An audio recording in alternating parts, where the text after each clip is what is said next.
Good morning, all. Well, I wasn't too sure what to start off talking about, but I think depression is a good place to open up topics with. I know of a few people right now that are really struggling with depression, and that's something I struggled with for a good part of my life, for over 30 years. Part of my story was being bullied and mental and emotional abuse, physical abuse when I was a kid. Um, and then a lot of things I did to cope with that pain led to deeper depression. And it was a horrible cycle, eh?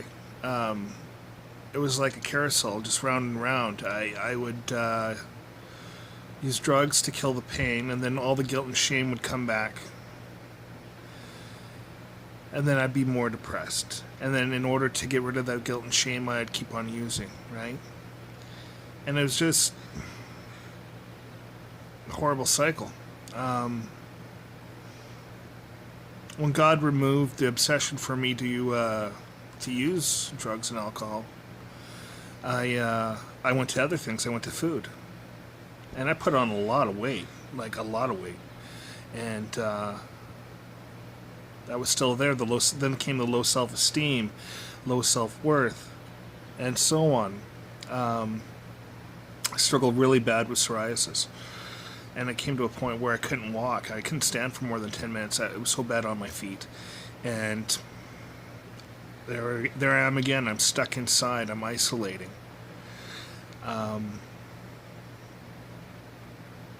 The major thing that got me through that was prayer.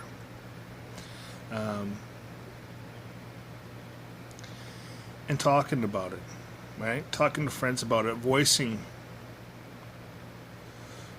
myself, getting it out. And that was difficult because, I was brought up, you didn't talk about your feelings, you didn't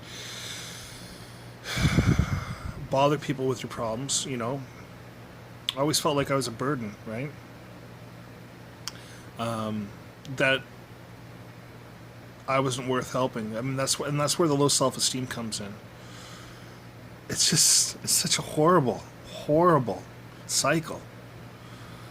And I see people isolating, and I see people reaching out, but when that help comes, it's like, no, I can't accept that help. And I've been there. I didn't want anybody's help. I wasn't worthy of anybody's help. But once I started accepting help, it became easier, right? And once I started doing good things for myself, it became easier. Once I started cutting out toxic relationships, it became easier. People that don't support you, right? People that put you down because they don't understand you or to make themselves feel better because their self-esteem's so low and they don't know how to deal with their emotions, because I did that too. And it's such a horrible way to live. Like, why do we have to be in competition with each other, right? I don't understand that. Your job, how much money you have, what you drive, where you live, what you wear, doesn't make you a better person. Your actions make you a better person. How you treat people, that's, and I'm guilty of judging people, and that's something I work on. That when you grow up and that's your behavior for so many years, it's tough to get out of that behavior, right? But at least I'm acknowledging it, and I'm trying to change it. And that's the main point, is identifying my personal defects and making an effort to change that, right? There's so many things you can do to address your depression. And we'll get into that later in the week. But Yeah, you're not alone. It feels like you are, but you're not alone, and you deserve help. Okay, everybody deserves help. So,